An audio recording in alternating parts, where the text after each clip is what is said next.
오늘 하나님께서 우리에게 주시는 말씀은 요한복음 10장 22절에서 42절의 말씀입니다. 저와 여러분이 함께 합독하시겠습니다. 예루살렘의 수전절이 이르니 때는 겨울이라. 예수께서 성전한 솔로몬 행각에서 거니시니 유대인들이 에워싸고 이르되 당신이 언제까지나 우리 마음을 의욕하게 하려 하나이까? 그리스도면 밝히 말씀하소서 하니 예수께서 대답하시되 내가 너희에게 말하였을 때 믿지 아니하는도다. 내가 내 아버지의 이름으로 행하는 일들이 나를 증거하는 것이거늘 너희가 내 양이 아니므로 믿지 아니하는도다. 내 양은 내 음성을 들으며 나는 그들을 알며 그들은 나를 따르니라. 내가 그들에게 영생을 주노니 영원히 멸망하지 않을 것이요 또 그들을 내 손에서 빼앗을 자가 없느니라.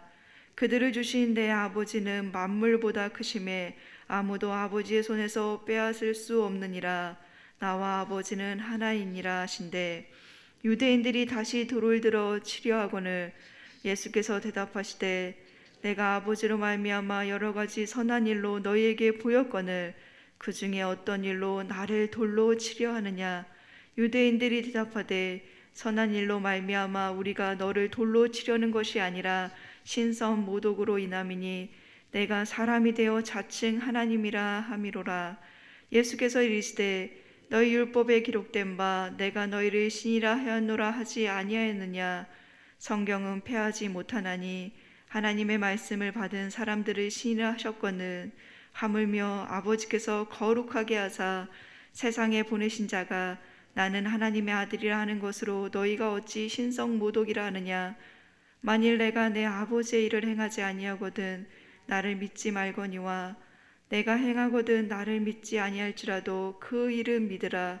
그러면 너희가 아버지께서 내 안에 계시고 내가 아버지 안에 있음을 깨달아 알리라 하시니 그들이 다시 예수를 잡고자 하였으나 그 손에서 벗어나 나가시니라. 다시 요단강 저편 요한이 처음으로 세례를 베푸던 곳에 가사 거기 거하시니 많은 사람이 왔다가 말하되 요한은 아무 표적도 행하지 아니하였으나 요한이 이 사람을 가리켜 말한 것은 다 참이라 하더라. 그리하여 거기서 많은 사람이 예수를 믿으니라. 아멘. 설명절 잘 보내셨나요? 우리나라는 설명절이 양력과 음력 2번 있어서 새해 인사도 2번 하고 2배의 복을 나누는 것 같습니다. 여러분 새해 복 많이 받으시고요. 대면과 온라인으로 새벽 예배 나오신 모든 분들에게 새해에는 건강의 복과 주님이 주시는 평강의 복을 마음껏 누리는 한 해가 되기를 간절히 소망합니다. 아멘. 3월 1일은 3.1절입니다. 3.1절은 우리나라가 일본의 압제를 당했을 때 독립선언서를 발표하고 대한독립 만세를 부르며 독립의사를 세계 만방에 알린 날입니다.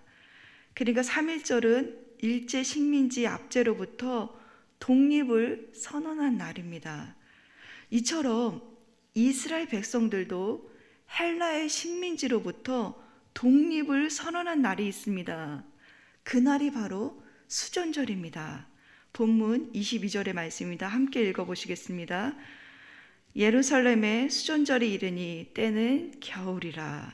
아멘. 본문에 나오는 수전절은 구약에 나오는 절기가 아닙니다. 그런데 예수님께서 수전절을 지키려 성전에 올라가셨습니다. 그러기에 우리는 수전절이 무슨 날인지 알아야 합니다. 수전절이란 한자어로 닦을수, 대궐전, 마디절을 써서 그 뜻은 성전을 깨끗하게 닦아낸 날을 기념하는 절기입니다. 히브리어로 봉헌이란 뜻으로 하누카 절기를 지키고 있습니다. 수전절이 생긴 시기는 신구약 중간사 기간입니다. 수전절이 생긴 유래는 이렇습니다. 이스라엘 민족은요 586년 남유다가 바벨론에 의해서 멸망을 당한 후에요. 바벨론, 페르시아, 그 다음에 헬라 제국의 지배를 받았습니다. 그런데 헬라 제국을 다스리던 알렉산더 대왕이 갑자기 죽자 그 거대한 헬라 제국이 4개의 나라로 나눠지게 되었습니다. 처음에 유대는 프톨레미 왕조의 지배를 받았습니다. 이때는요, 종교의 자유가 있었습니다. 그리고 대제사장이 유대인들의 실질적인 지도자였습니다. 그런데 프톨레미 왕조와 셀루쿠스 왕조가 전쟁을 했습니다.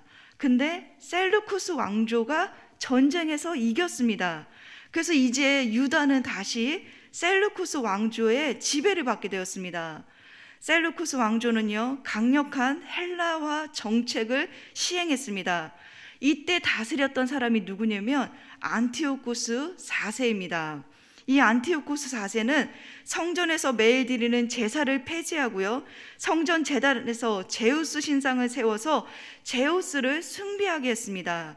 그리고 할례 예식, 안식일 규례를 다 금지했습니다.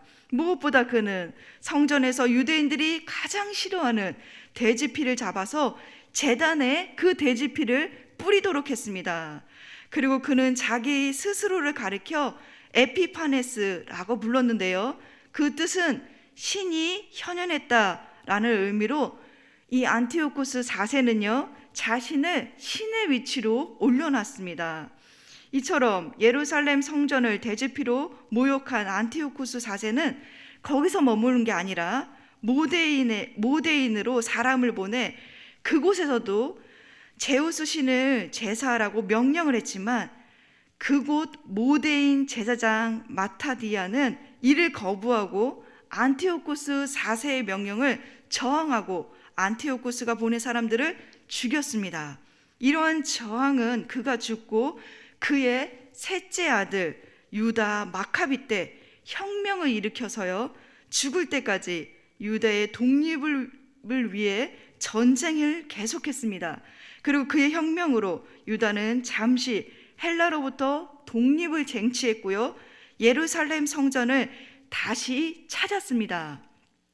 이때 이 돼지피로 더러워진 성전을 깨끗이 한 후 하나님께 다시 봉헌한 날이 바로 수전절입니다.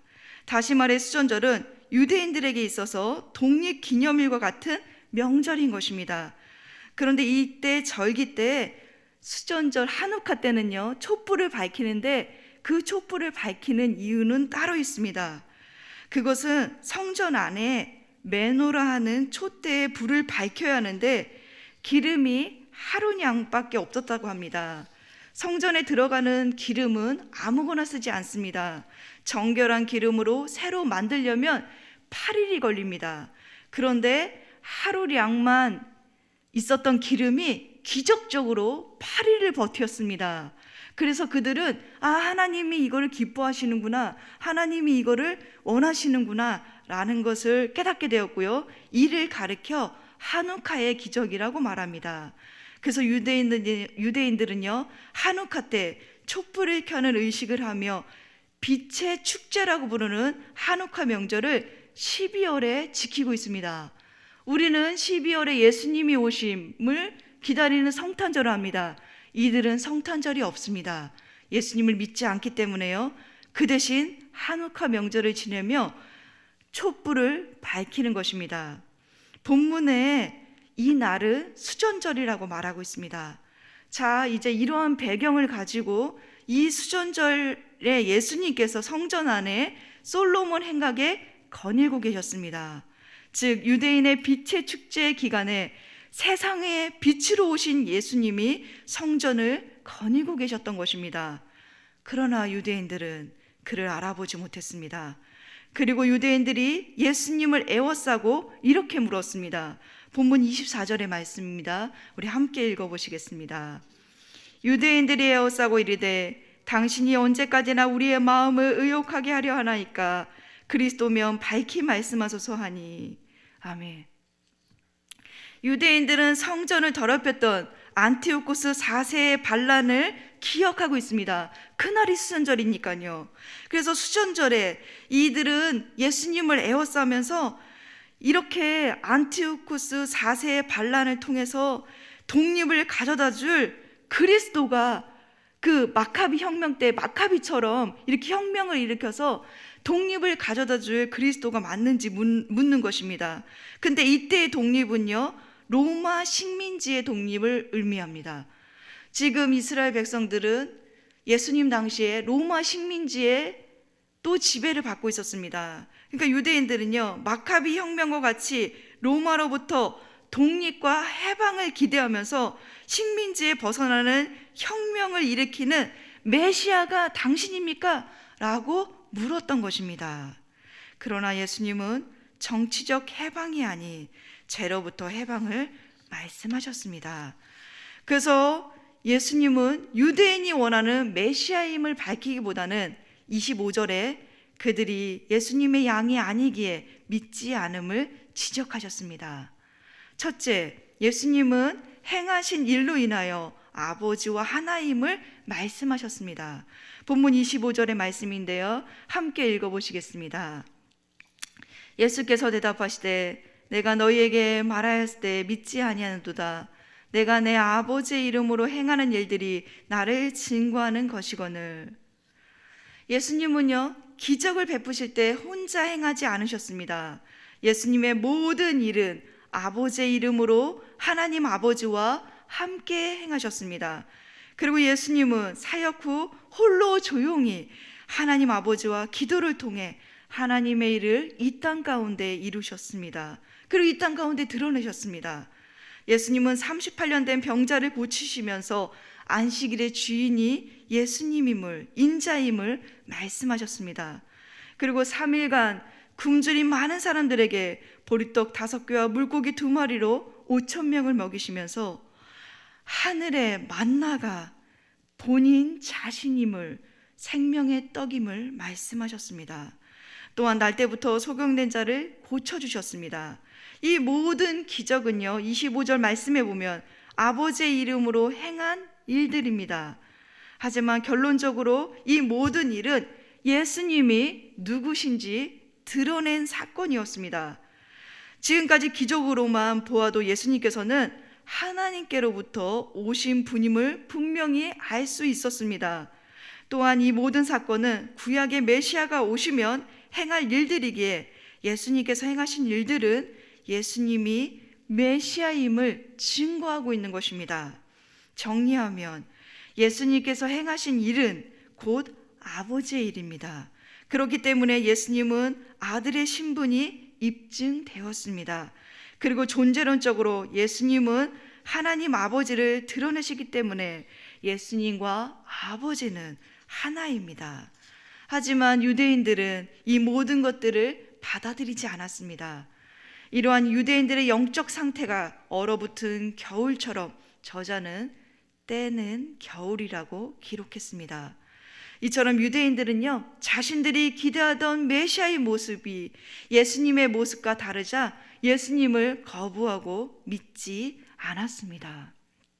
사랑하는 성도 여러분, 오늘날에도요, 예수님을 믿는 데 있어서 많은 기적을 요구하는 사람이 있습니다.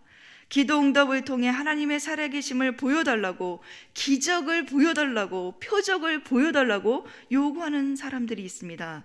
하지만 이러한 말과 태도는 예수님의 말씀을 받아들이기 싫어하는 그들의 마음에 불신앙을 나타낼 뿐입니다. 또한 보여지는 현상, 그리고 기적을 바라고 믿는 사람은요, 그 보여지는 현상과 기적이 사라지면 믿지 않습니다.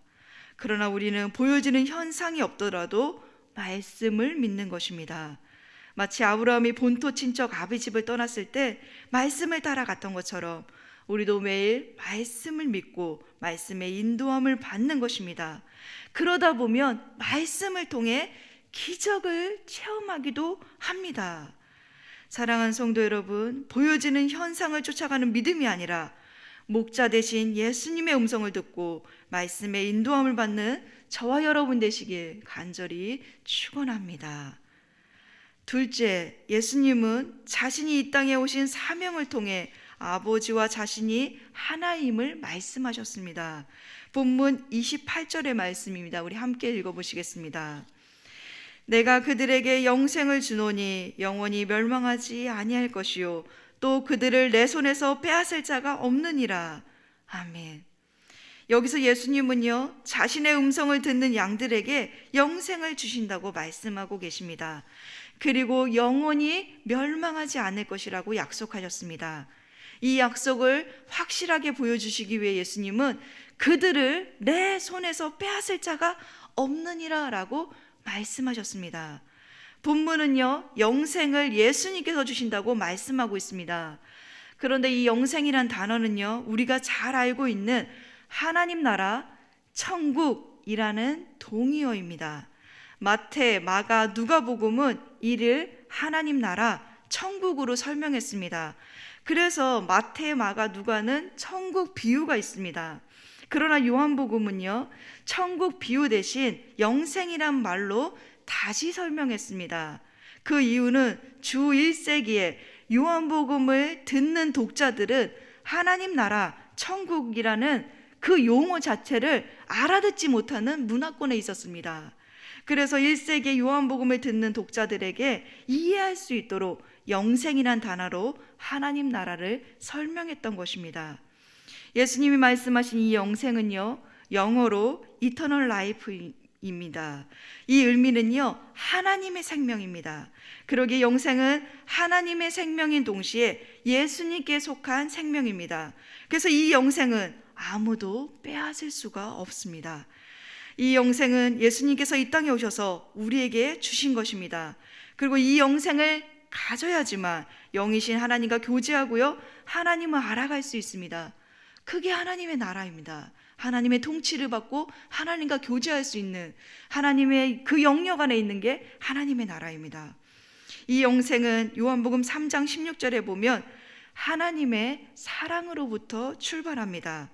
하나님께서 이 세상을 이처럼 사랑하사 독생자를 주셨습니다. 그리고 그 독생자를 믿는 자마다 멸망하지 않고 영생을 얻게 하신다고 약속하셨습니다. 그러기에 영생은 하나님께서 예수님을 통해 주시는 것입니다. 그것을 주시기 위해 예수님께서는 십자가에서 죽으셨습니다. 그런데 요한복음에 말하는 영생은 단순히 오래 사는 생명의 긴 연장을 이야기하는 게 아닙니다. 하나님 나라 안에서 하나님 관계 속에서 사는 생명이 영생입니다. 3일 만에 부활하신 예수님은 우리 안에 오셔서 우리에게도 이 영생을 주셨는데, 이 영생은요, 죽음의 영향력으로부터 자유하게 됩니다. 그러기에 죽음이 전혀 힘을 못 쓰는 것이 바로 영생입니다.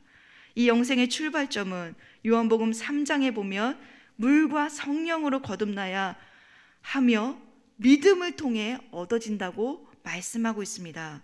또한 예수님께서는요, 본인 자신이 영생이 무엇인지 정의하셨는데요, 요한복음 17장 3절에 영생은 곧 유일하신 참 하나님과 그가 보내신 자 예수 그리스도를 아는 것이라 라고 말씀하셨습니다. 즉 예수님은 하나님과 그 아들 예수 그리스도를 아는 것입니다. 여기서 알미라면요, 안다라는 것은 인격적인 관계 속에 아는 것을 말합니다. 그래서 경험을 통한 암, 관계를 통한 암. 그래서 영생을 가지고 있는 사람은 하나님과의 교제 안에서 하나님 말씀을 들을 수 있고요, 하나님 약속이 오늘 나의 약속이 되며 하나님 자녀의 신분으로 살아갈 수 있는 것입니다. 이 영생의 삶을 주시고자 요한복음 3장 16절에 하나님이 세상을 이처럼 사랑하사 예수님을 주셨습니다. 그 하나님의 사랑의 목적은, 즉 독생자를 주신 목적은 그를 믿는 자마다 영생을 얻게 하려 하심이라 라고 표현했습니다. 그러니까 영생은 하나님의 사랑의 표현입니다. 근데 오늘 동일하게 요한복음 10장 28절에는 이렇게 말합니다. 내가 그들에게 영생을 주노니 영원히 멸망하지 않을 것이요 그들을 내 손에서 빼앗을 자가 없느니라. 여기서 영생은 예수님이 주십니다. 또 영생은 예수님의 사랑입니다. 그러니까 잘 보십시오.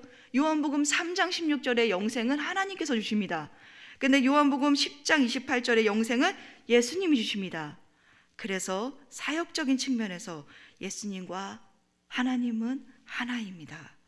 또한 영생을 주실 수 있는 분이 하나님이시기 때문에 예수님은 결론적으로 하나님이십니다. 하나님과 예수님이 하나이기에 영생을 주시는 목적은 우리를 살리려는 하나님의 사랑입니다. 그래서 영생은 하나님의 사랑이라고 표현하고 있는 것입니다. 그러기에요, 요한복음을 쓴 요한은요, 또 요한일서를 썼습니다. 요한일서의 그 중심 내용이 다 뭡니까? 사랑입니다. 요한복음과 요한일서를 쓴 요한은 영생을 하나님의 사랑과 연결해서 요한일서 4장 8절에 하나님은 사랑이심이라 라고 분명하게 기록했습니다. 근데 이 사랑을 더 확장한 사람이 있습니다. 그 사람이 사도 바울입니다.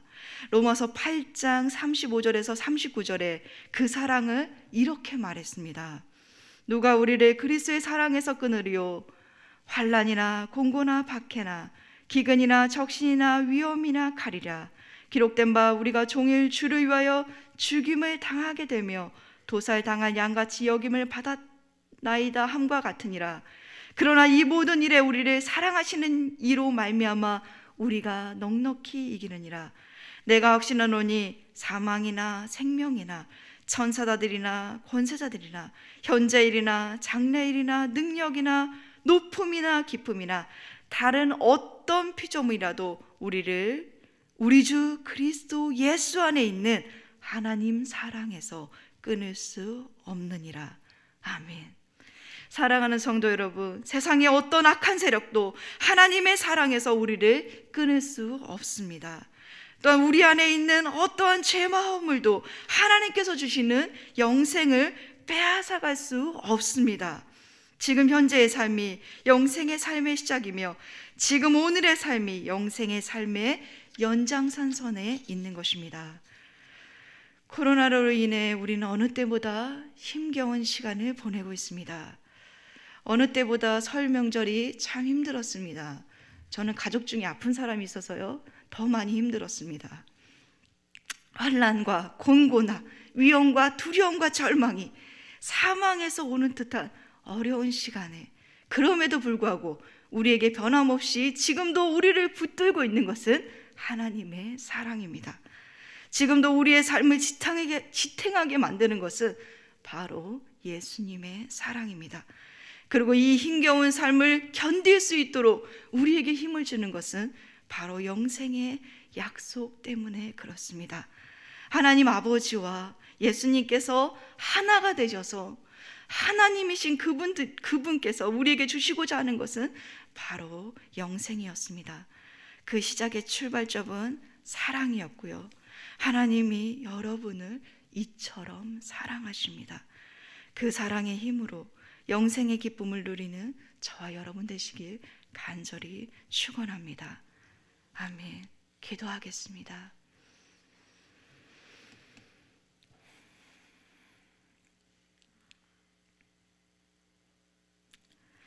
하나님이 세상을 사랑하셔서 영생을 주시려고 예수님을 십자가에 내어 주셨습니다. 예수님께서는 우리에게 그 영생을 주시고자 자신의 생명을 사랑으로 입증하셨습니다.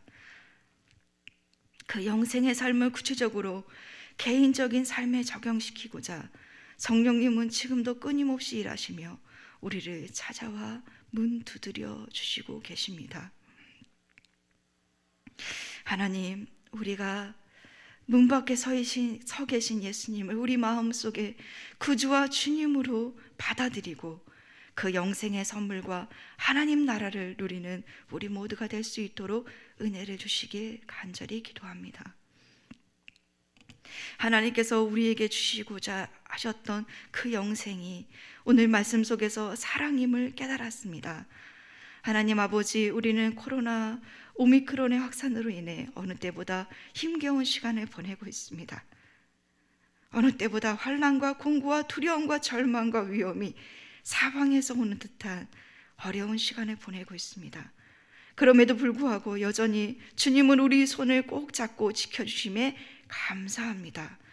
우리 인생이 힘들고 고난이 겹칠 때 주님께서 우리를 가까이 도와주심을 믿습니다. 또 변함없는 하나님 사랑 안에서 우리를 돌봐주셔서 감사합니다.